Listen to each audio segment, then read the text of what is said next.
இது பூட்டு மார்க்கெட்னு சொல்லுவாங்க. இது நாங்க 3வது தலைமுறை நாங்க இருக்கிறது இங்க. நாங்க இருந்து ஒரு 7 வருஷம் இருக்கோம்னா, அதுக்கு முன்னாடி எங்க மாமனார் மாமியா போட்டுக்கிருந்தாங்க. கரூர் முத்துராஜபுரம்னா தாலுகாவுக்கு பின்னாடி. பூண்டுன்னு பேரு மலைமூண்டு தான். அதுல வெரைட்டி நிறைய வயசு இருக்குதுன்னா, இது இமாச்சல பூண்டு, அது கொடைக்கானல், ஒரு பூடு, நாட்டுப்பூடு, அடுத்து வந்து மேட்டுப்பாளையம், 4-5 ரகம் இருக்குதுங்கண்ணே.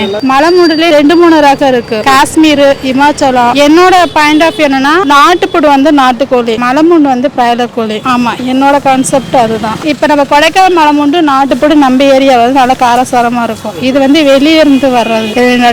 இது பிராய்லர் உரந்தானே நிறைய போடுறது, சீக்கிரம் உரிக்கணும் அப்படிங்கிறதுக்காக இதுதான் மேக்சிமம் வாங்குவாங்க. நம்ம ஏரியால கொடைக்கானல் பூடும் நாட்டுப்பூடு உரிக்க கொஞ்சம் கஷ்டமா இருக்கும். அதனால வந்து அது அதிகபட்சம் வாங்க மாட்டாங்க. தெம்புல எல்லாம் கிளீன் பண்ணாம அப்படியே முக்கா எடையா போட்டு விடுவாங்க. கிளீன் பண்ணாம நம்ம வந்து கிளீன் பண்ணி தான் நம்ம ஏத்துவோம். அவங்க ஒரு கிளீன் பண்ணுவாங்க, அதை ஒரு டைம் நாங்க பார்த்து அதுக்கப்புறம் தான் நாங்க தட்டிக்கு ஏத்துவோம். அப்பதான் நீட்டா இருக்கும், பொருள் தரமா கொடுக்கணும் அப்படிங்கிறதுக்காக தான் நம்ம பண்றது.